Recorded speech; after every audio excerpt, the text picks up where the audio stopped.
It's interesting. I have very few male clients.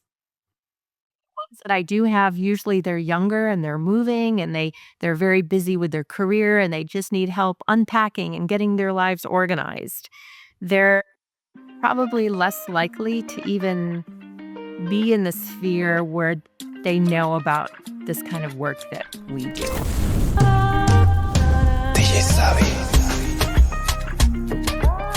Claudia Winkler is a professional organizer and founder of Wow Organized, with over a decade of experience helping clients create calm, functional, and meaningful spaces.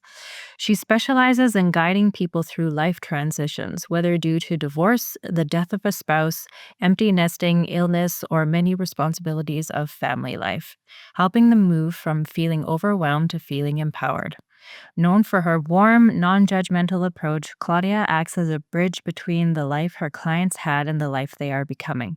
She loves working with women who find themselves alone or navigating unexpected changes, helping them envision a future that, while different from what they expected, can still be beautiful and fulfilling.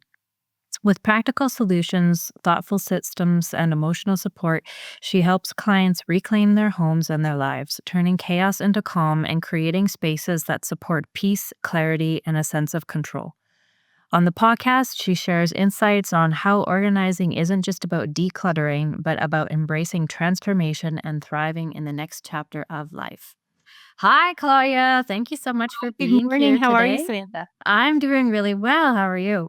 I'm good. Thank you so much for having me here. I'm really excited about this time together. Yeah, I'm excited too. So, why don't we start a little bit with your origin story and tell us how you came to be doing the work that you're doing today? It was a fluke. It just fell into my lap. I think it was destiny.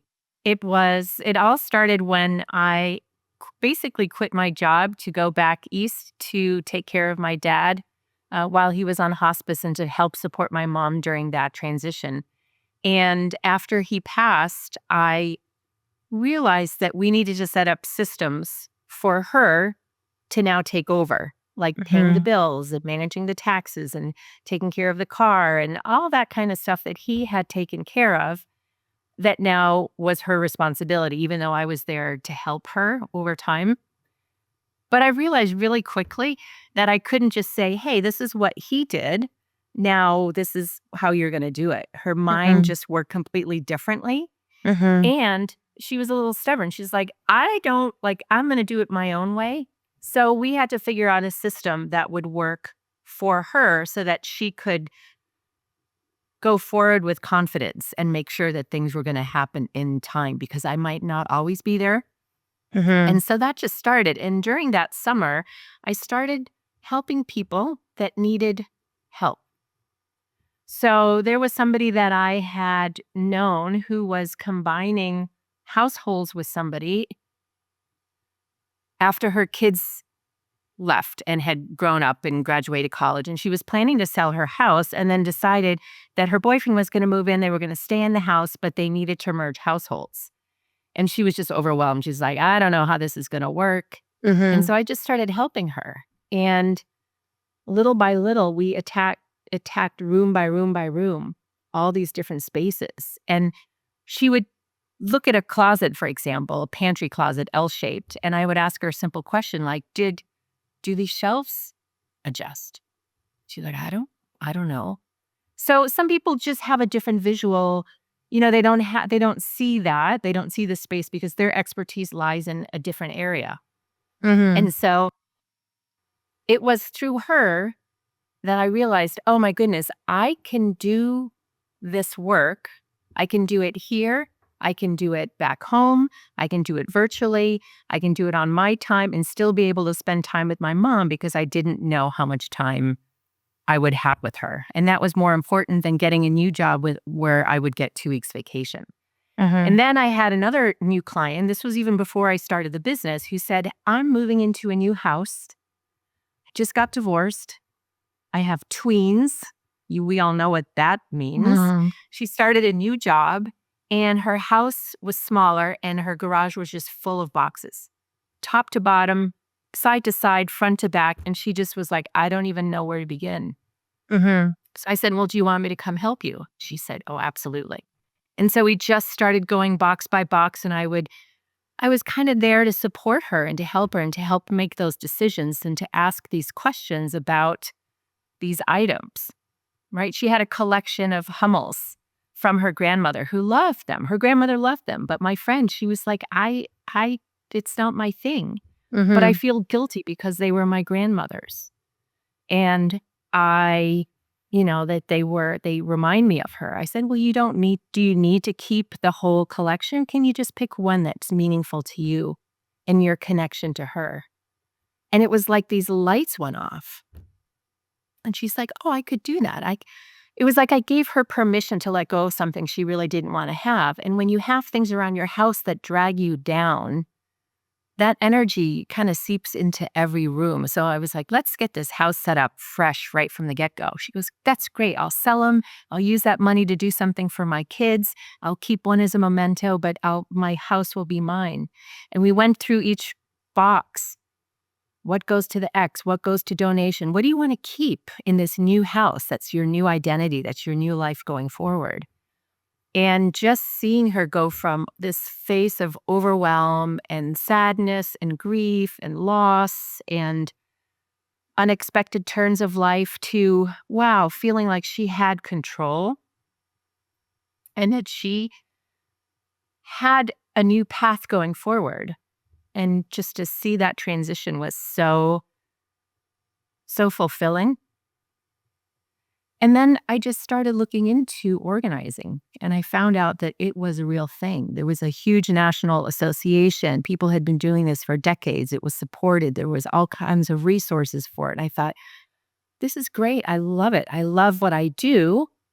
I love helping people, working people in tandem. It was just sort of a natural fit, and it almost felt effortless. And then I Mhm. knew, I said, when it's effortless like that and you're in the groove, you just know this is where you're meant to be. Mhm. And then over time, the coaching part of it became another facet of it, and it just added the value to what I gave to my clients and just took it to a deeper level. Mhm. So that's a very long-winded origin story, but that's how I ended up here now over 10, 11. I'm in my 12th year now doing this work and Mhm. loving every minute of it. So there's a few different things to unpack here, and you can maybe choose your own adventure. So I wanted to talk about the feelings of guilt that people have about like cleansing the space, right? And getting rid of stuff that, maybe it was their parents or their grandparents or those heirloom items that, they don't have a connection to, but they don't want to feel like they're disrespecting the memories of their relatives.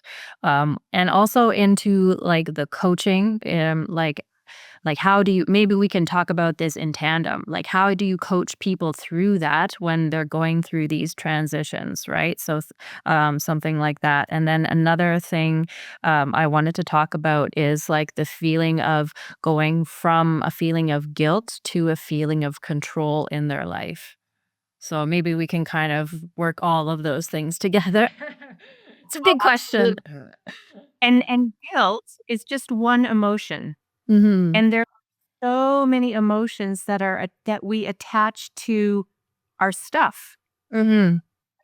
It's not the thing that's holding us back. It's all the stories that we tell about it. Mhm. This was really interesting. I had a client years ago who was an artist, and she wanted me to help her with this closet that was in her basement. It was a small, another L-shaped closet that was underneath the stairs in the Mhm. basement. The rest of her house was beautifully organized and not overwhelming, but she just wanted help with this closet Mhm. and canceled on me several times. And on the third time, I was 5 minutes away from her house, and it was a 45-minute drive. Mhm.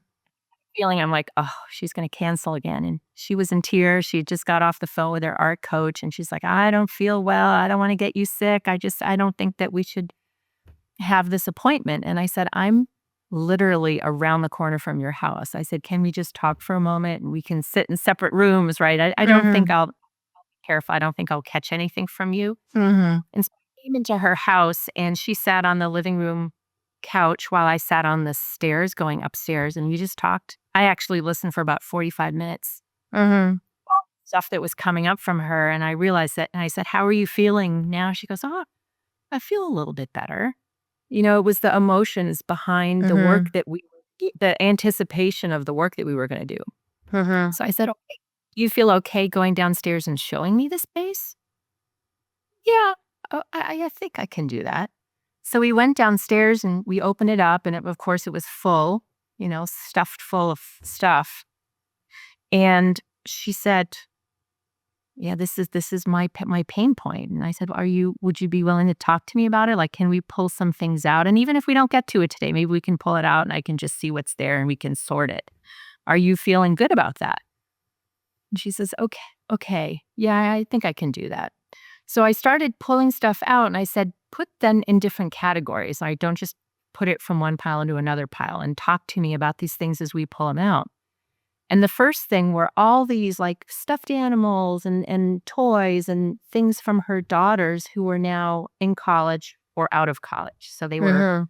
all held, but they held so much emotion. They were her daughters, they were her children. It was tied to the youth and she wasn't ready to get rid of them. So I said, "Well, what about your daughters? Do you want them to pick out what they want?" She goes, "Okay, I can, yeah, that would be good." And I said, "So let's put them in their room so the next time they're back, they can go through it." Right. So it was this Mhm. emotional attachment of having children and now they're grown up and that Mhm. phase of life is over. So there's a grief there.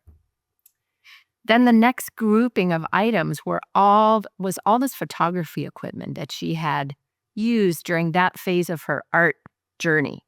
Mhm. But like many artists, they kind of move from one mode to another. And so she had spent thousands and thousands of dollars on this equipment that she really was never going to use. So there was guilt there about, gosh, I invested all this money and I'm not using it. And what should I do with it? And I said, the money's already been spent. You learned what you wanted to learn from that period of time. And now someone else might be able to use that equipment for whatever project they're working on.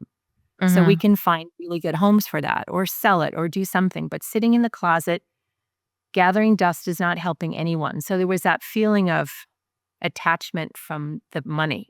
Mhm. So, so we moved that out.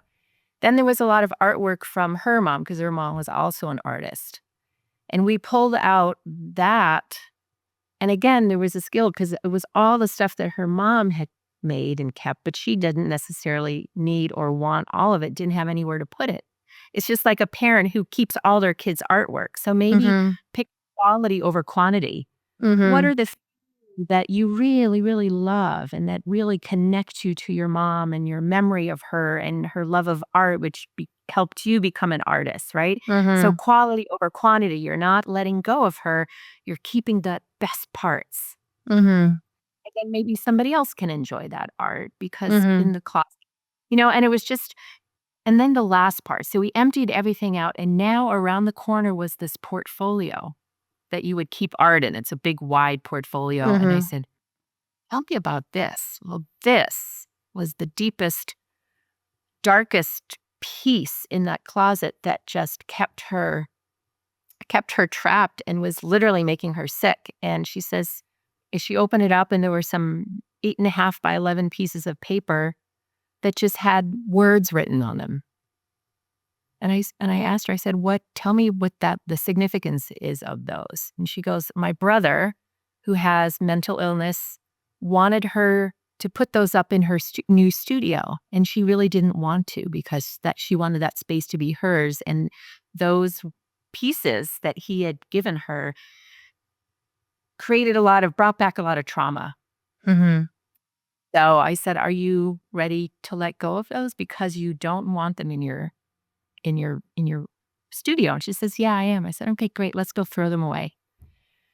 She's like, no, no, no. The bins, they're full because we've been doing a bunch of remodeling and they're full. And I thought to myself, huh, there's something here because it's just paper. It's not going to take up a lot of space. But that's Mhm. where this work comes in. You kind of push a little bit and then you see the reaction and try to work around it. So I said, all right, would you like me to take them because I have lots of room in my recycle bin?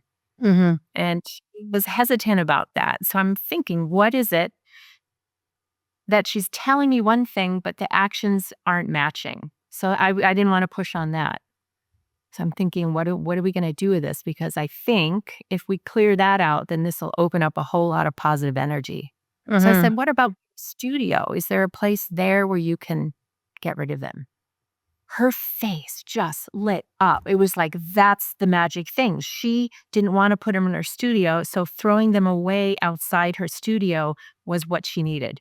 So she's Mhm. like, great, let's load everything up in the car. Let's take it to all these different places. Let's get rid of it. And whatever we put back in that closet was next to nothing. It was just full and free and airy. And that root, that basement where you think, oh, it's hidden away. I don't see it. I don't know it's there. It's the base of your whole tree, the whole house. So Mhm. once that's just made the energy flow in the whole house. I know that sounds a Mhm. little crazy, but you think about that. Just because you can't see it doesn't mean it's not there. Mhm. So before I even made it home, she had texted me and said, I feel so much better. I got rid of it. I threw it all in the dumpster. I gave the photography equipment to a donation center, and she just felt lighter. And we started that morning with her not feeling well and ended with her feeling just light and free. So it was each thing had a memory or an emotion attached to her. And so we had to snip that apart and examine that, figure out what was holding her back, and then figure out what's the next step Mhm. so that those things don't tie you down. So a few things that I want to connect the dots on, right? So you spoke about energy and you've mentioned that a few times. And so I wanted to talk about how the stuff in our house impacts not only our own personal energy, but also just like the energy of the space that you're living in, right? And so like as someone that like I love minimalist spaces, like I love spaces that are clean, that are tidy, like everything has a place and there's a place for everything and everything is in its place, right? And so that for me is really crucial and I love getting rid of stuff, like I've done a few big moves in my lifetime, and one thing that I mean, moving itself is a little bit stressful, but one thing that I love about moving is just the ability to go through all my stuff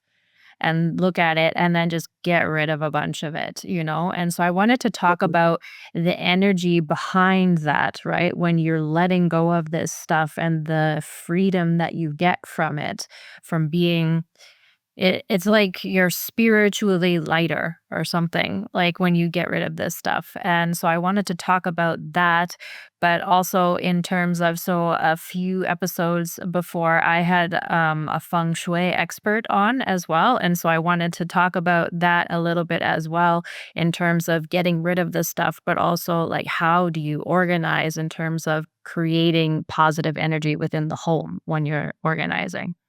Yeah, and I have studied feng shui quite a bit back at last century. So it's interesting how the things that I've studied over time all work together to do what I do and to help my clients in a lot of different ways. Mhm. And to your point, the feng shui is about how does the energy flow in the room? And maybe we don't even have to get rid of stuff or very Mhm. minimal. It's sometimes it's just rearranging the furniture in a way that makes the room feel more functional, more Mhm. spacious, and more open to the client using that space.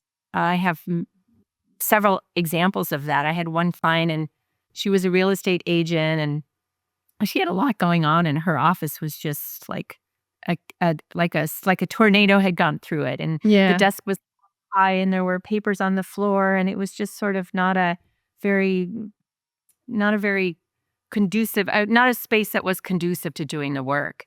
Mhm. And we walked in, her desk was facing the window, so her back was to the door. Mhm. And she said, "I never really liked sitting there." And I said, "First, let's go through all these papers. Let's figure out what you need, what you don't need. Let's sort it and organize it. And now let's rearrange the furniture. Would you be open to that?" And she says, "Okay." I said, "Think about when you're sitting there with your back to the door. Yes, you have a nice view, but it's like sitting in your chair backwards. When you sit in the chair, the tall part that supports you is in the back, and then the front is open so that you can move, so that you can see what's on your desk. But when you're sitting this way, your back is open and exposed to this door, and subconsciously you're kind of always thinking what's coming up behind me, Mhm. right? Somebody walking by the hallway and the door. And is there a way that we can move the desk so that you can still see the window, but you're also supported, right? So that you're in a power position where nothing can sneak up behind you and subconsciously um, undermine what you're doing. So all we did was turn it 45 degrees so that she was sitting with her back against the wall, Mhm. supported, safe. Now she had a great view of the door to her office, and she could still look out the window. Mhm. So just moving that around so that it's just like when she sat there, her posture even changed. Yeah. And having gotten rid of all the excess stuff, it was clear, it was spacious, it was comfortable, and it was just rearranging things and getting rid of the excess. Mhm. And then I had another client where they had a tall bookshelf that you walked right into the room. It was kind of a narrow space. And then you walk in and there's this bookshelf. The side of it is just like hitting you right there as you walk in. And it was a very tall bookshelf, like 6 feet. And there Mhm. was another equal bookshelf kind of on the other side. And there was a bed that was situated to sort of plop down by the movers. And I said, could we move things around a little bit? And she goes, oh, the mover said that that wasn't possible. I said, just humor me a little bit, because sometimes the movers just want to plop it down. They don't have time to play rearrange. They just Mhm. want to up. And so we moved things around. We moved the bookshelf over to another wall, put them together, the two separate, so that it became one unit instead of like just disjointed furniture. It was Mhm. on this wall, so you really didn't see it until you were in the room. And it was on a wall that was a little bit higher. So now, when you walked into that room, instead of walking into essentially what felt like a wall, it was just open. Mhm. See the window, and you could see the bed was arranged in a way that wasn't blocking your ability to move around the room. So we didn't even get rid of anything. We just rearranged things, and it made the room feel welcoming, open, and just more user friendly, I guess is the Mhm. word you. So I Mhm. have lots of examples of that. We're just rearranging the furniture, getting things off the floor, right? Finding homes for things. A lot of the clutter that happens in people's houses is from not having homes, Mhm. right? We always know where our forks, knives, and spoons go. We know where to put them when they're clean. We know where to get them when we need them. But we do that less and less for the other things in our house. Mhm. So we find something and we go, I don't know where this goes. I'll just shove it in this drawer, or shove it in this closet, or shove it in this room, or shove it in the garage or basement. And then Mhm. when it gets overwhelming, then they go, oh, no, we have to deal with this. Mhm. But as I work with clients and we figure out, what do you have? What do you want to keep of that? Now, where are we going to put it and how are we going to store it, so that as we continue this process and you find something, you're like, oh, this is X. I know where X lives now. So we'll just put it Mhm. over there. So once you get those systems set up, it makes it so much easier. And then when things are organized, they take up less space. When Mhm. it's sort of piled up, it's chaotic, and it kind of looks bigger. And many times I've had clients say, wow, we didn't even get rid of a lot, but it just feels like there's more room. Mhm. So it is about that stuck energy, and like pulling sticks out of a log jam, right? You start Yeah. pulling the stick out, the water's stuck. And as Yeah. you pull, the water starts to flow. Yeah. And then you pull out that final last log and the water just flows, the energy. You don't Mhm. have that stagnant water sitting there anymore with the lichen floating on top. It's just flowing. And that's what Yeah. moving the stuff in the house does. Mhm. And then when you move that energy, it just opens them up to more possibilities, right? They're stuck in that stagnant pool. And when we make things flow, it's like, oh, wow, I didn't even see what was all down here because I was stuck back here behind the log jam. Mhm. Yeah. I wanted to talk about since we're talking about energy, and you had mentioned it before with the example of one of your clients where it was like everything was stuffed into a closet in the basement kind of thing. And so even though those things are out of sight and you don't necessarily see them on a daily basis, it still weighs you down. And I wanted to talk about that because like I have had that experience a few times now. So in my old house, I had a spare room in the basement, and it was basically just like my junk room, right? And so it was all the stuff that I didn't want to deal with at the time, at the Uba. moment. And so the rest of my house was just like clean and immaculate, and everything had a place and tidy and organized and stuff.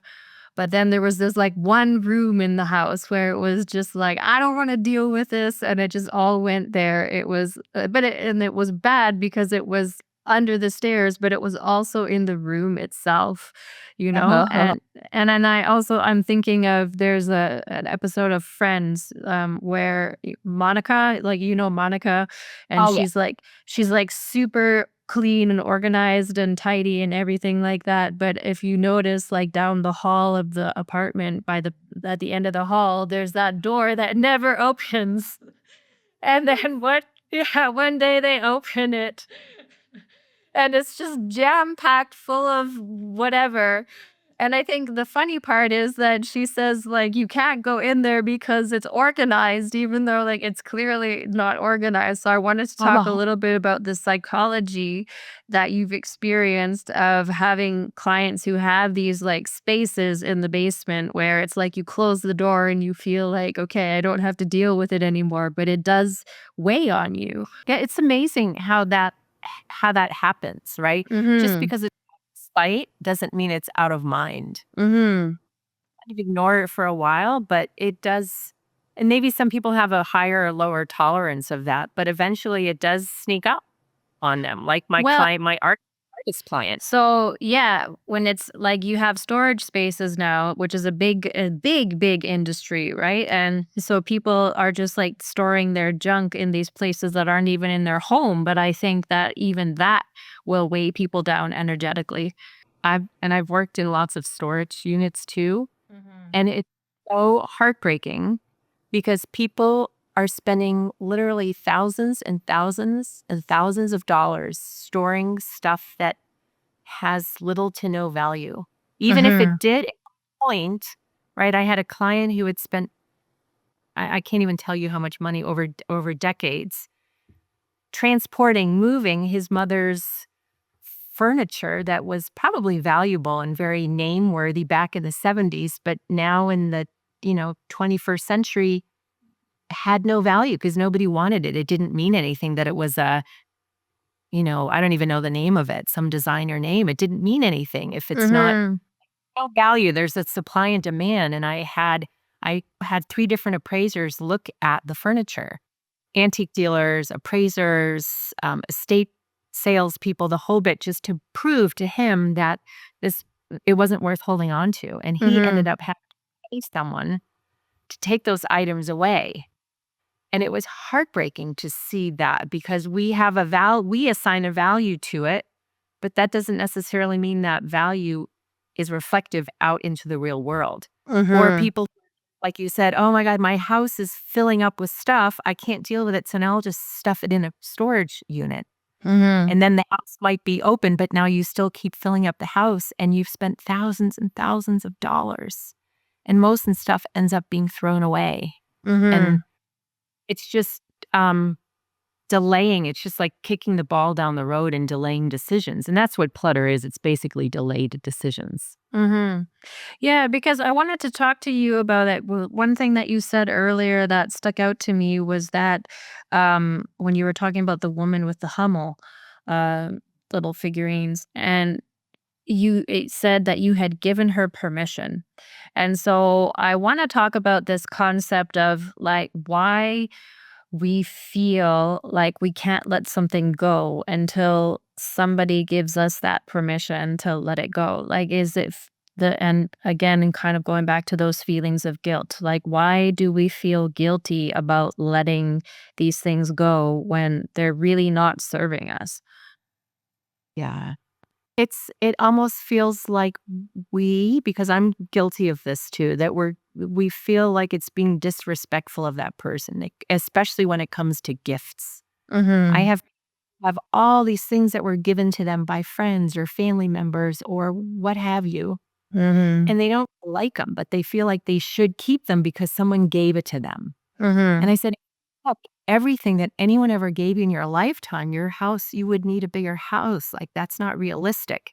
And you're not insulting the person if you no longer want it, right?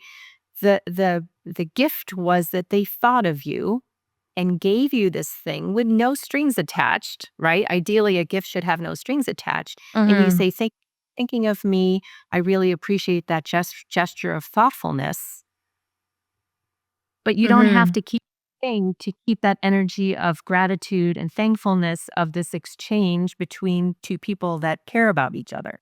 Mhm.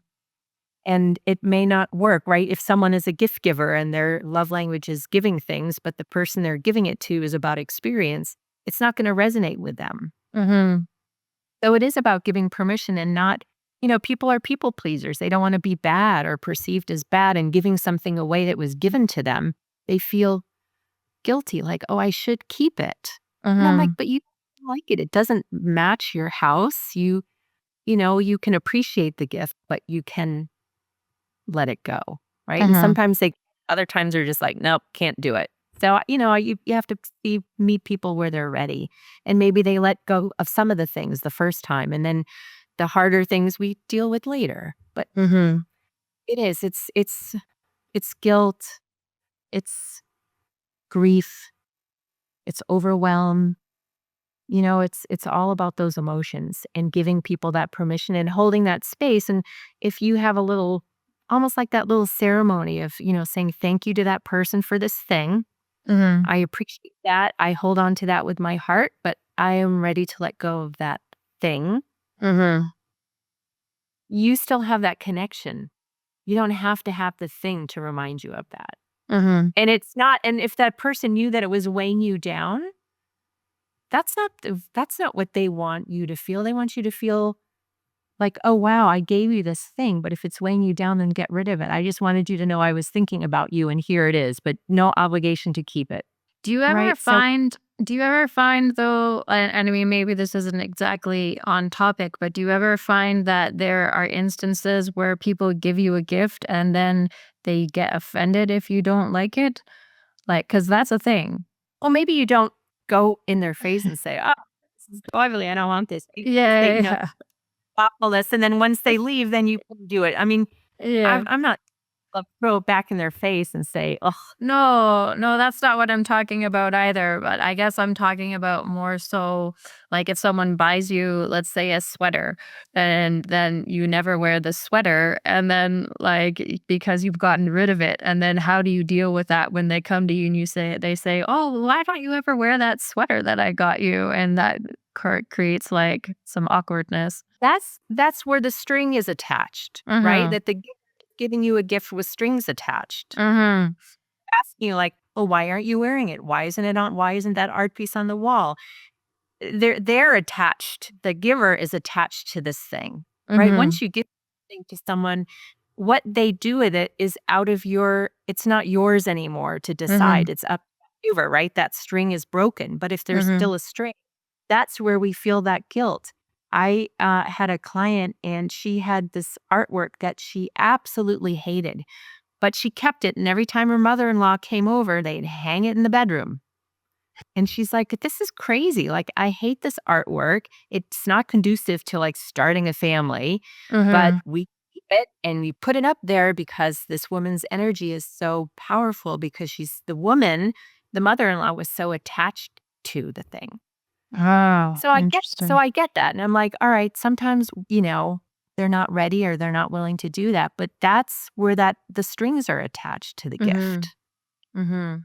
Does that Okay. make sense? Yeah, no, that makes sense. That makes sense. So, um, One of the things that I wanted to talk about or go a little bit deeper about with you is um, because you do a lot of work with people who are doing transitions. So, either transitioning from being married to single, or from being, in a relationship to being widowed, or widower, and or like people coming together, people separating, and those life transitions.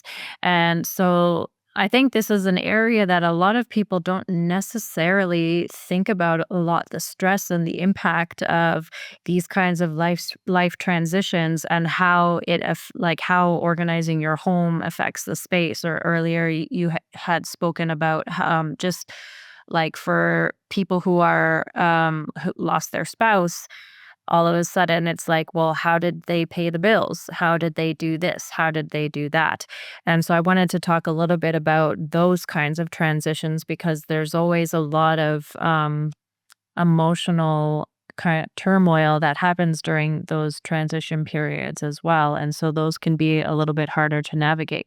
Oh, absolutely. And I find myself more and more having those kinds of clients, especially at my age, at my client's age, where they're dealing with having been in a long-term relationship and their spouse has passed away or is close to passing away.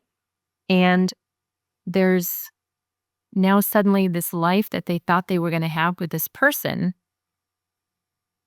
isn't going to happen anymore. And so there's Mhm. so much loss, not only the loss of their partner, but the loss of this future that they thought was going to happen.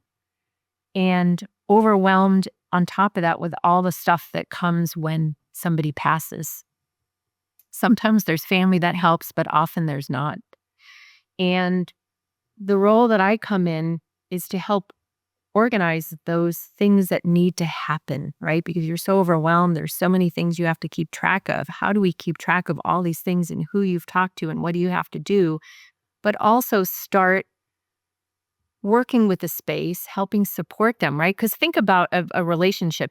Here's the relationship, and then each person is a wing, and you're Mhm. working, flying together to make this bird move forward. And now suddenly one wing is gone. So the Mhm. bird is just, spiraling. And I can come in and be kind of the temporary wing to get that person feeling like life isn't over, right? That life that you envisioned is over, but your life is still happening. And now you have the power, and I can help empower you to visualize and make happen. What is this new future going forward? Is it the dream that you always wanted to do but never did?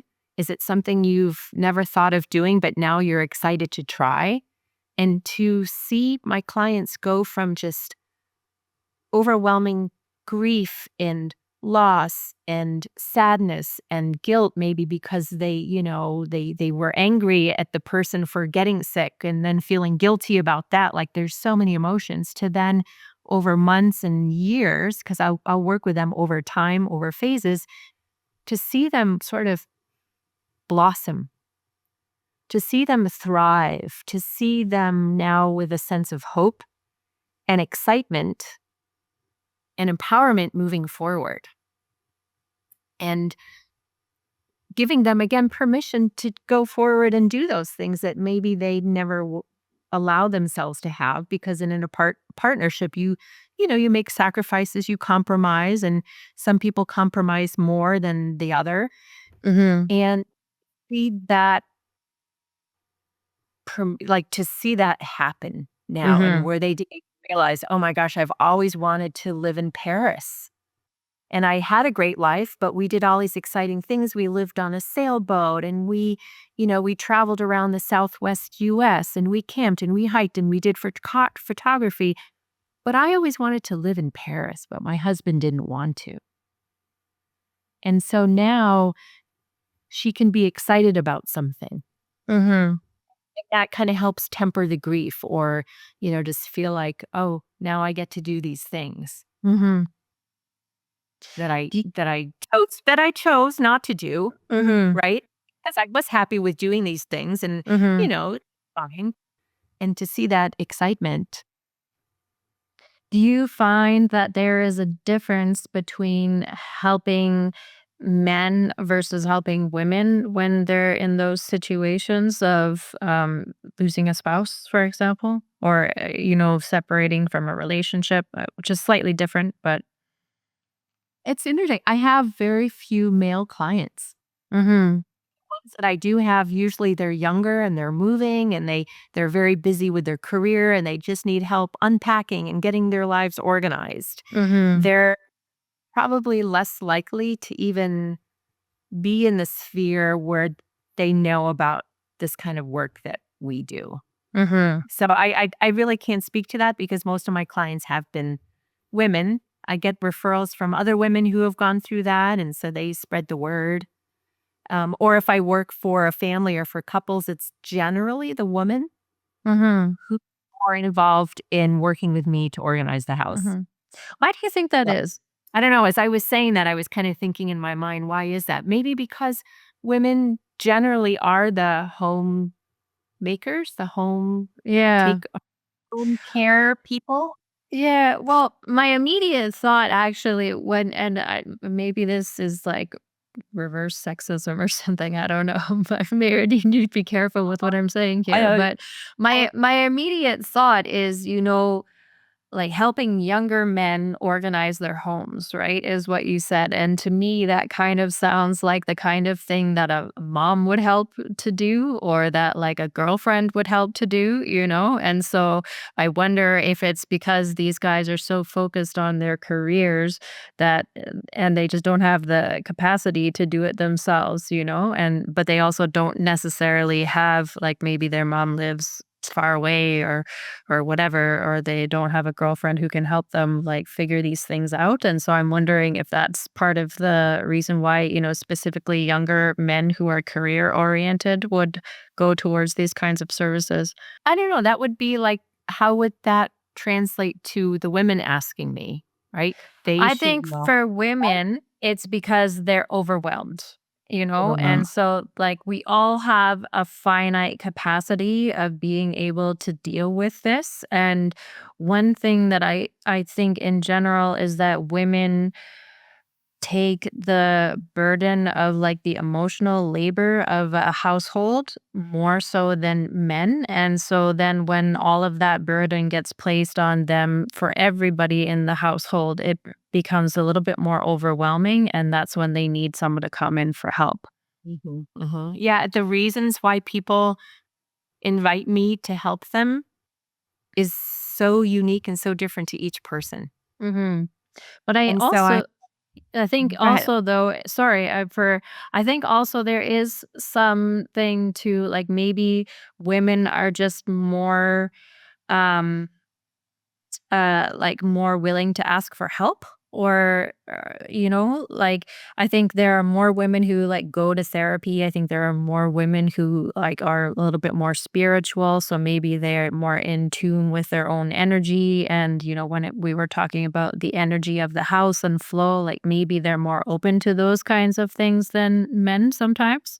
Yeah, I thought of something too. I think men have been, whether it's a biological, physiological design or whether it's just comes over time, men are very good, I think, at putting things in silos, Mm, right? And focusing on a work situation here, but it doesn't carry over when they're going to go play golf or be at home with yeah. their, maybe they're really good at sort of blocking that out versus women are more intuitive and they can feel that energy more. They're in the house more and they can feel that. So maybe it's a biological thing. Maybe it's just how society has trained us to think. But I think, Yeah, I think um, there's something to that, right? And there's a certain kind of conditioning as well. I mean, statistically speaking, women are still doing the majority of the household labor, and so I think it just comes more like it's more ingrained, I suppose, and so that right. I think is partially why that would be the case, but. Yeah, I guess I was wondering more so when you have a widower and then like helping a widower through those kinds of transitions versus helping a widow. Yeah, I haven't worked with a widower. Often I've gone in maybe just to consult, but they have Mhm. daughter, they have family members. Mhm. Maybe they're not even aware of the services. I really don't know because I've always Mhm. just the professional organizing world Yeah. tends to your point, draw in more women, Mhm. especially because maybe they relied on the man Mhm. names. I don't know. That's a really, really good question to consider, and I Yeah, really I some don't so know enough maybe to it's an speak. untapped market potential for you. Ah, exactly, exactly. So, there's a few different things that I wanted to talk about. So either going like continuing to go down the path of like helping people with those transitions, or kind of going back to the beginning, and maybe talking a little bit more about your origin story. And you said how you thought it was kind of your destiny to get involved in this kind of work. And so I wanted to also go back and, like go through like how did you allow for this to come into your life, right? And so talking about destiny and just like the factors that led up to it and how you Mm, became certain that this was meant for you, right? Because I think a lot of people have a hard time when they're doing something that's maybe a little bit more unconventional, right? Like than just going to school and getting a job and being employed, but you kind of charted your own path here in creating your own business. And so, talking about that destiny of finding something that you were really good at and then turning that into a business. mhm. Oh, well, feel that I feel like that's been my path for my whole adulting life where I did things or started down a path because that's what you do.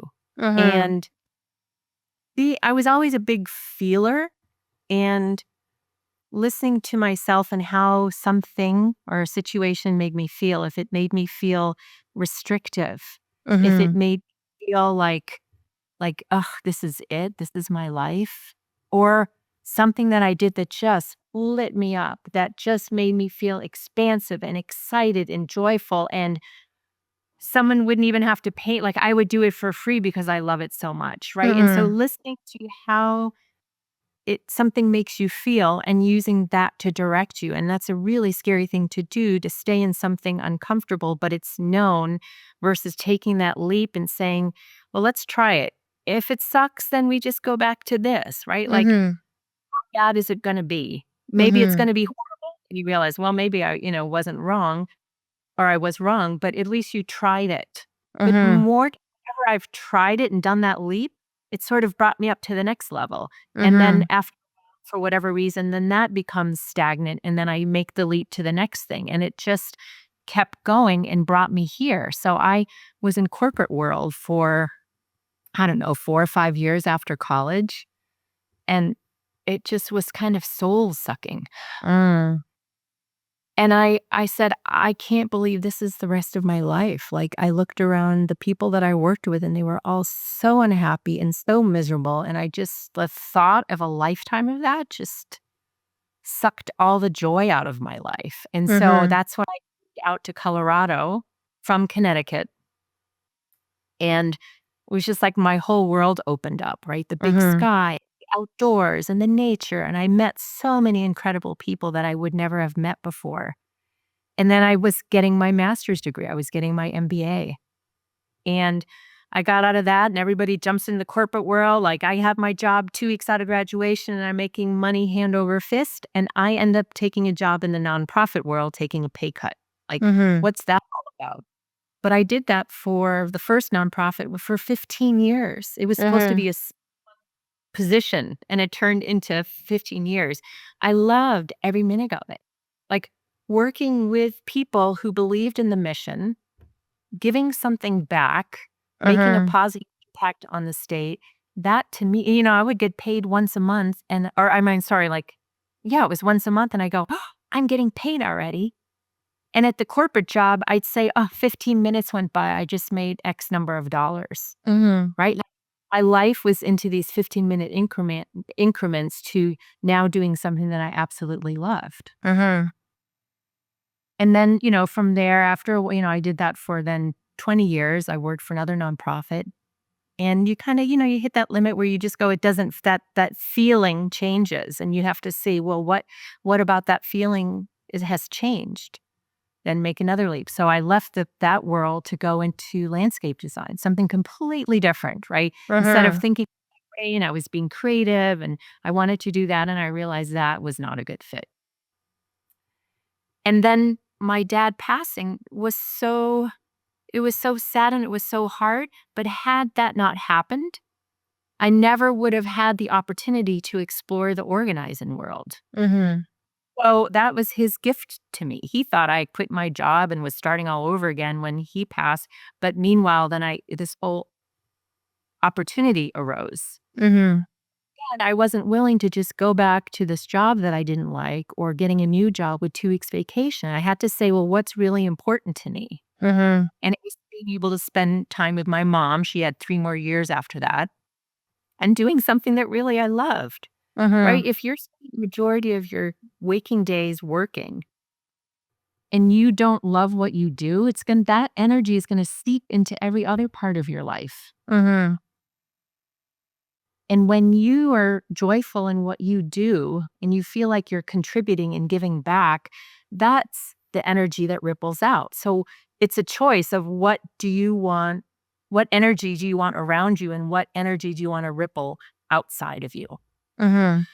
I have another story. This is a great story. This was I used to have to go to the post office quite a bit, and there was a man who worked on the counter, just grumpy old man, just and he had this little index card in his cubby, and every time I Mhm. went in, it was a different number, and he was like 735, and I said, "Tell me, what is this number?" Every time I come in, there's like a different card up there. He's like, "That's how many days until retirement." We calculated out, it was like 2.5 years, and he's Yeah. counting down I said, "How long have you worked for the post office?" He said, 25 years. I said, "When did you start hating it?" And he said, "Oh, at about year 10." Oh gosh. I was heartbroken for this man. Yeah. He felt trapped and didn't see that there was another way out or another opportunity, even within the Mhm. post office service. Instead of working with people that he hated, maybe behind the scenes or walking a route or something. Mhm. But it was like handcuffs, and it was this he Yeah. kind of gave up. So, well, I said, "Why didn't you try something different?" Well, you don't have it. Yeah, I mean, it was just this grumpiness, and Yeah. he lived his entire adult life counting down the days for this future that may or may not happen. You see so many Mhm. times people retire and then they get sick right away or something happens, and I was heartbroken for him, and I was like, I don't ever want that to be my life. So So why do you think I think people sometimes maybe feel trapped or they don't think that there's another way. Yeah, and I think that really is the case, right? And like so for me and for like the Savvy Shift podcast is really about empowerment, right? And helping people to overcome their own like limiting beliefs of like what's possible, right? And so that's why I love bringing people on here who have like charted their own path and their own journey, such as you, because you help to show people what's possible, right? And so this is what I love about your story is that you did do the corporate stuff. You did go through those motions and you just like hated it to the point where like you found something that worked for you and I hope you don't mind me saying this, but even like your destiny even found you later in life, right? And so a lot of people, they also think that if they don't like pick what they are going to do for the rest of their life at the age of like 20 or like 18 when they come out of high school, or let's say you go to university for 4 years, 22, you need to know exactly what you're doing. And the job that you have is going to be I mean, I think it's not so much like this anymore, but like this is the industry maybe that you're going to be in for the next 40 to 50 years of your life working, right? And really love these stories where people start over again, especially later in life. And it's like you don't have to be stuck. You don't have to be trapped. But I feel like there Mm. is this mindset of like being trapped within a system. And so like when people find a way out of that system and to do the things that they love and pursue their passions and the things that bring them joy, I want to get that out to the world as much as possible. Uh, yeah, and the thing is it sounds so cliche, but once you find something you love, you'll never work a day in your life. Mhm. And there's days where I go, "Ugh, I really should get a job. I really should get back to work." And then I realize I am working. I am making an impact. Or making an Mhm. impact, paying my bills. Like, mind blown. And Yeah. but don't get me wrong, it was scary. It takes courage to leave something that's sort of a easy space to be in, even if it's not healthy, and to Mhm. make that leap because you don't know what's gonna happen. So it's the Mhm. devil you know versus the devil you don't know. But I can say that being in my 60s, I don't regret any of the decisions that I made. And Mhm. now I have friends that are literally counting down the days to retirement or retiring early because they're so miserable. I'm starting a new career as a coach, adding that to what I'm already doing. I started that when I turned 60. I'm Mhm. signing it, I just see myself going further and further in Mhm. different right? And so it changes. Maybe I can't physically do the organizing work as much. So how can I give people value in other ways? Like Mhm. it's helping others. Like I want to keep pouring. I want to keep trying. I want to keep, seeing what I can do on this planet. And we design our lives, right? It's Mhm. not the outside influences. We have control. We are empowered. And if you don't like where you are, what do you need to do to get you over that hump? Maybe it's talking to a coach. Maybe it's just trying one little thing just to see how it Mhm. feels. Mhm. And then that makes you feel like, "Oh, wow, that wasn't so bad. Let me try Yeah. something else." Right? Do it in Y little bite sizes. Yeah. I find that a lot of the time, when people like they have to hit kind of a rock bottom sometimes before they will take that next step. I know that like for me, that was like one of the big things, like I was working in commercial real estate, absolutely hated it. And so for me, like, I mean, the push for me really was to go back to school to get my MBA, which is kind of ironic because now I got an MBA in real estate and now I'm not really using it. So, but it was like a roundabout journey to get me to where I am today, right? So, I think what a lot of people need to, and myself included, is like enjoying the journey, and just be like, Oh, maybe I don't know where I'm going right now, but just enjoying the journey and, like letting things sort itself out, let it kind of present itself to you, right? Because that's what happened to you when your dad passed away, is that this opportunity for you to step into this role presented itself to you, and then you were able to build a business around that. right. And so many things that led up to that, I might not have seen value to it, but all those steps, even if you didn't maybe like them at the time, they brought you somewhere.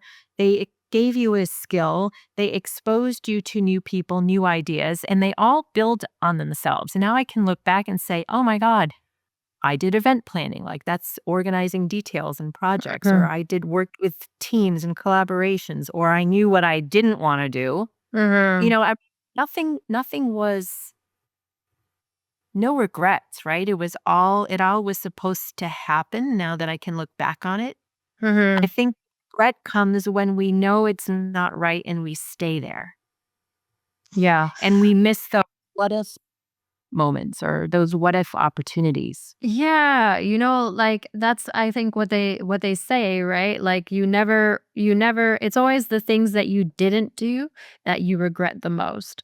And so that's one of the things that I really try to inspire other people to do is even though it might be scary is to do those things, right? Because it's you don't want to get into those what if situations. Like what if I had just what if I had not like so my background for those of you who don't know, like I'm an international DJ and it's like, what if I had just decided, no, this is too scary. I'm not going to try to do this. Well, then I wouldn't have had all of these amazing, like international touring experiences, right? And those are so, so valuable in terms of just getting the most out of life and enjoying life to the fullest, right? So you never know.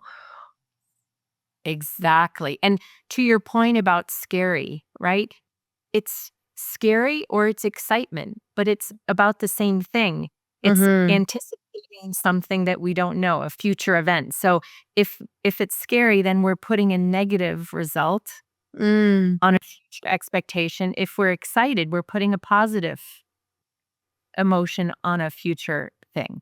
So we Mhm. can, both of them feel the same, right? There's like a heart flutter, there's Mhm. like a darkness about this unknowing. The negative, the scariness keeps us in our space where we already Mhm. are. It's safe, but it's, at least we're not scared.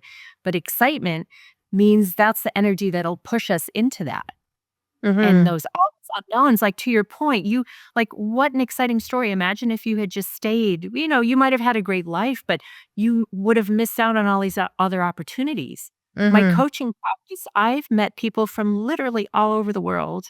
I've Mhm. met them in person, met them online. It just expanded my world. I'm learning about different cultures and different people and how basically we're all the same and we want the same things. And Mhm. like, I would have missed all of so much of my life had I Mhm. stayed in this small town in Connecticut. Yeah.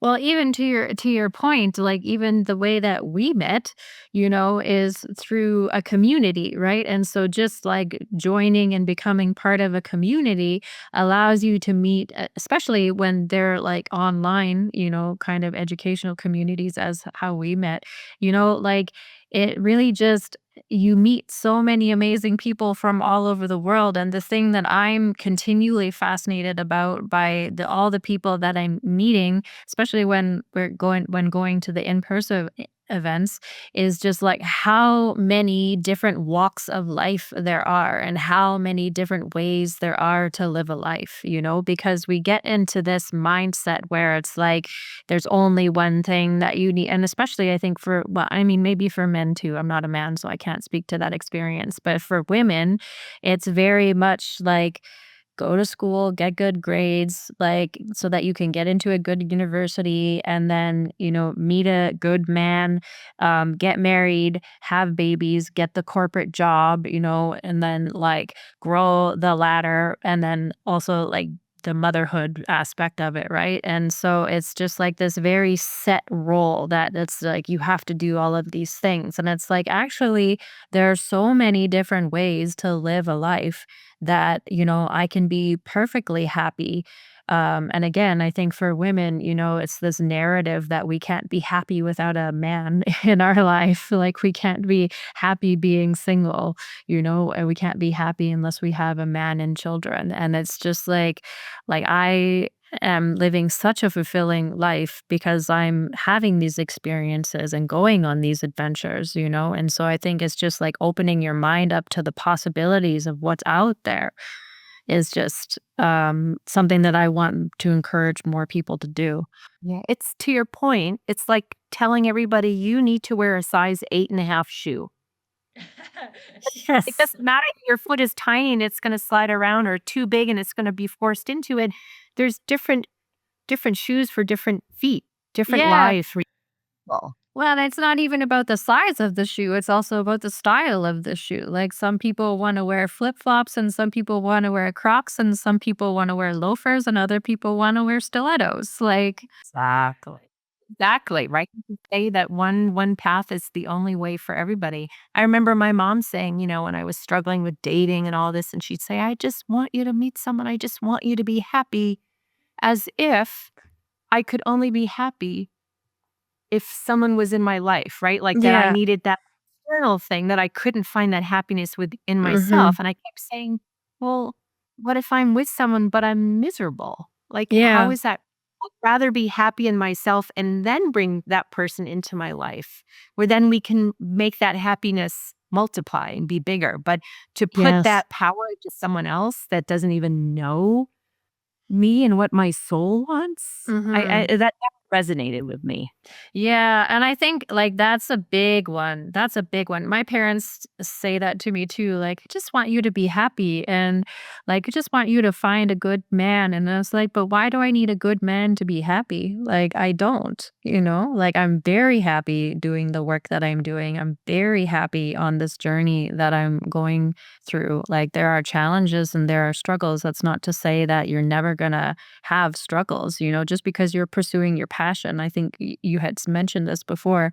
Just because you're pursuing your passion doesn't mean that it isn't going to be hard or that you're like it's going to be smooth sailing. There's still going to be challenges and struggles that come along the way, but that's going to be the same in any walk of life. You know, every walk of life has challenges and struggles. And so then you choose, am I going to choose the struggles that serve me to my happiness versus the struggles that just drain my soul? Right. It's Mhm.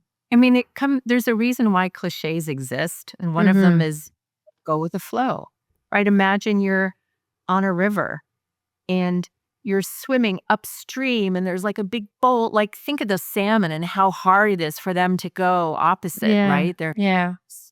You're risking being caught by a bear and you're trying to jump over this thing and you're using so much energy and you're fighting the stream. But Mhm. if you turn around and pick your feet up and you flow, yeah, there's gonna be little bumps along the way. There's gonna be ripples. There's gonna be the bank of the river that'll sort of, like, Mhm. if you get too far off track, will kinda push you back in. Mhm. But if you're on the right track, it's gonna be easier. You're not Mhm. gonna be fighting it every step of the way, Yeah. right? There's gonna be work, but it's not this sort of Mhm. rain. Yeah. And With the that's flow, the I think when things are easy and they just kind of fall into place, you know you're on the right path, and when it starts to become a struggle or unhappy or unjoyful, that's a sign saying, "Something's off here, figure it out and Mhm. get back into the flow." Yeah. Yeah. That was the way that I felt.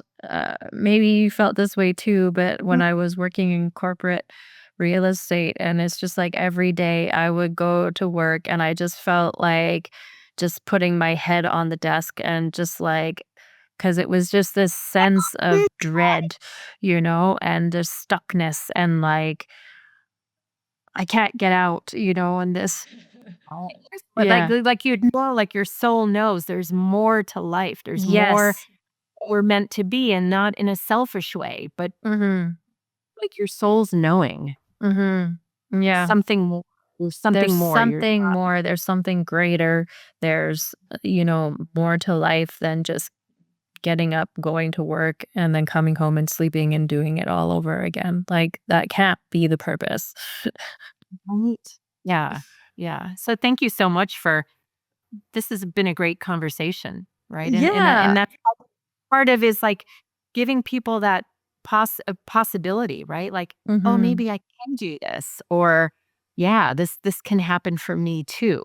Really Yeah. can. Yeah, and that's what I'm really trying to bring awareness to people is like I really want to encourage people to step into their own greatness and to, you know, be empowered to make those bold and daring choices. And yes, it might be a little bit scary, but it's really about determining. And you had said it before, like designing your own life, right? So the work that you're doing, like, is designing the home, right? That's going to service you, but that becomes part of a broader area of designing a life that works for you, right? And that's really what I want to encourage people to do is how do you want to live your life and then work towards those goals.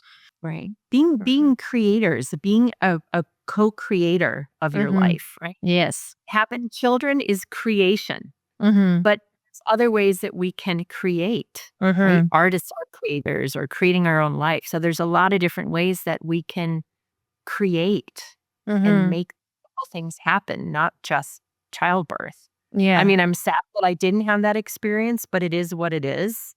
So, what have I been able to birth that maybe is Mhm. even bigger? Yeah. I don't Yeah. But I also think, I also think again, like coming from a woman's perspective, because I also don't have children, and I am blessed to have four little niblets. I call them my niblets because I have two nephews and two nieces. And so I am blessed to have these children in my life. And so I get to enjoy children that way, right? I also uh, think though, like I see the way that my sister is, she's an amazing mother. I don't think I could think of a better mother in my life. She's an amazing mother and she was meant to do it. And I think like as this was your destiny. Some people are meant to have children and other people are meant for other paths, and that doesn't mean that their paths are less noble or less worthy. And that doesn't mean that there aren't other ways, as you said, to create or to birth something into the world. And so for me, like children are not my path in this lifetime, and that's okay because I have these four amazing, crazy kids that I get to have in my life, regularly. And I get to, I get to guide them as an auntie. And how amazing is that? Because they're going to be uh, coming. They're going to be coming to me to ask the hard questions that sometimes you don't want to ask your parents, right? And so, what a privilege for me to have that role in their life as well. So, I love being the auntie. And just to your point, maybe your sister is the croc and you're the flip flop, and yeah. I'm Well, I'm a I'm stiletto. Let's be real, but okay, okay, stiletto, stiletto. yeah. Yes, you got the dance shoes on, Yes, right? yeah. Yeah, it doesn't mean that we can't change our shoes out. Exactly, right? And I mean, like, there are so many different hats, right? So, like, everybody has different hats that they have, right? There's the business hat, there's the auntie hat, there's the sister hat, there's the daughter hat, I mean, for me, there's a DJ hat, there's a dancer hat, there's an organizer hat, there's a speaker hat.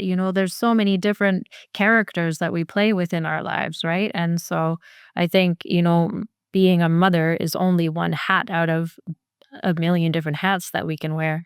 Yeah, my new hat this year is I am a strong athlete hat, and I'm putting on sneakers and I'm working out, so that's a new identity. Like Yeah. maybe or maybe it's 80. I don't know what it is, but I'm just like, ooh, I want to try something else. Like I've been there, done that. Let's try something else, right? Yeah. Let's squeeze as much as we can out of this time that we have here on earth. Yeah, amazing. I love that mentality, right? Like so even like as we get older, there's always new opportunities to discover new parts of our identity, right? And I think that's one of the things that we learn as coaches as well is like learning how to swap out those identities, and it's also like learning to step into the identity of who you want to become. So if you want to be a billionaire CEO of whatever company, how does that person walk? How does that person talk? How does that person dress? How Mhm. does that person spend their time? Right. And so it's stepping into that identity and training yourself to become that person. Right. And it's exciting, right? It's like exciting to try out new things, like just try out new identities and overcome like those limiting beliefs that would have held you back before. Right. Yeah, there's so much heaviness, right? And seriousness, and that we lose that childlike sense of excitement and joy and experimentation and curiosity and play. Like Hmm. we, oh, we can't we can't giggle at book club because that's just not appropriate. I'm like, well, why not? Why Yeah. can't we giggle? Why can't we have fun? It doesn't mean we're not mature and responsible, but it's really about what brings us joy. I hate to bring Yes. that back because Marie Kondo was all about holding something up and saying, does this bring me joy? If Uh-huh. not, then get the hell out of your house. Yeah. But we should go with everything, whether it's, experiences. What lights us up? What Mhm. makes our heart expand and feel expansive and make us sing and joyful? And don't we Mhm. want that energy to vibrate out rather than, ugh, I don't like this. I hate this. I don't want to try. Mhm. It's just even the posture changes. So let's get Yeah. out there. have fun and play and experiment and think about the what if positively. Like, Yeah. what could happen if I do this? Like, Mhm. whoa. Well, and even to your point earlier when you had said, like, you would rather be, like, alone and happy than in a relationship and unhappy, and so I think this concept of joy is a really important one to follow, like, even when it comes to relationships as well, because it's like, "Okay, does this relationship bring me joy?" And if the answer is no, then you need to end that relationship, right? So, and I mean, I say this from experience where relationships really, really weighed me down and just, like, made me absolutely miserable, and I stayed in those relationships way longer than I should have, and that's should be the number one sign is, like, this relationship does not make me happy. This relationship does not bring me joy. Like, it's something that I need to let go of. And that could be a work relationship or a friend Mhm. relationship or a romantic relationship, right? Mhm. Relationship is all encompassing and Yeah. just saying, who do I want to be around with? What energy Mhm. do I want to absorb? Mhm. Um, yeah, I was thinking back about a relationship many, many, many, many years ago, and I thought how I had absorbed so much criticism and so much negativity and toxicity. And I look back and I go, how did I ever tolerate what I did? So that Mhm. to me shows growth, but it happened for a reason. Mhm. But that wasn't good. And right. And so you just, at every instance, you have a choice. Do I want to Mhm. stay in this? How does it make me feel? And if it doesn't make me feel good, then move on. Yeah. And Yeah. well, then It's you'll hard. get It's a to hard it's decision. hard. It is Yeah. hard. But the benefits, the reward is so much greater, I Yeah. think, Yeah. than I've experienced. I think No regret. it makes you stronger. It teaches you, like, these kinds of relationships, like, even though they're painful in the moment and going through it is painful in the moment, these relationships Um, actually teach you the things that you need to work on. And so it's almost like they came to you specifically so that you could learn the things that you need to work on in yourself. And it's like, actually, I need to learn how to stand up for myself. I need to learn how to set boundaries, right? And so then once the lesson is learned, and then you can move on and hopefully call in better relationships once you have, like, learned those lessons.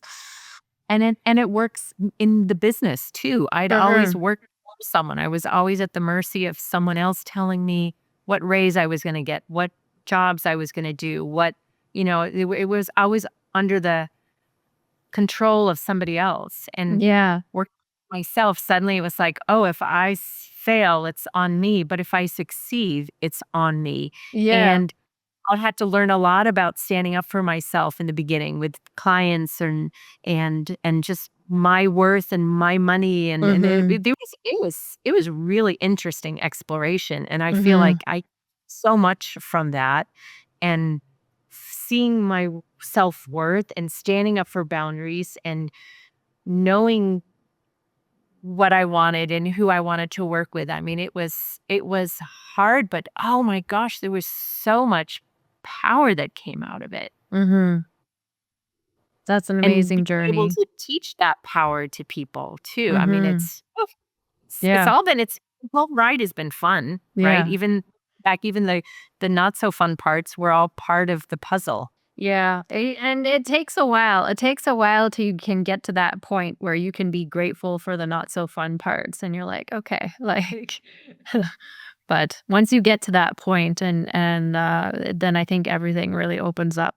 Yeah. And maybe that's a shift. Maybe that's something I wish I had known back then, was to be grateful at the time for it instead of carrying that victim feeling with me for Mhm. so long, right? So Mhm. that's something new and different that I'm doing now that Mhm. maybe young people can do Mhm. right out of the gate, right? So I Yeah. think each generation we can advance a little bit farther and we learn a few more lessons than the generation behind us. Mhm. Yeah. So, we are getting close to the end of our time. I really enjoyed this conversation. Is there anything that you wanted to touch on before we wrap up that we might have missed? Now, I think we covered a lot of ground. Some of it Mhm. that wasn't even related to organizing, but I think it's all part of the journey, Yeah. right? Yeah. Thank you so much for this opportunity to share. And I hope that there's even just a little something that maybe something got out of it that'll shift their life into Mhm. more positive moment or a possibility or joy or something. Like Oh, let's ripple I'm let's sure. ripple joy. Yeah, this Yeah. was a really great conversation. Where is the best place for people to find you online if they're interested in following you or contacting you for about your work? My website is Mhm. woworganized.com. Okay. You can find also on Facebook. I'm Mhm. limited on Instagram. I am older, so I'm not quite so tech savvy on that, but that's Yeah. moving forward. And just Okay. reaching out via WhatsApp or text or Okay. phone. Yeah. Okay. Well, I have your website and your LinkedIn and your Facebook here, so we'll put those links below the description so people can reach you. Thank you so Okay. much. Thank you. Thank you, Claudia. It's Have a been a wonderful pleasure. day. Okay. Okay. Bye bye. Bye. DJ Savvy.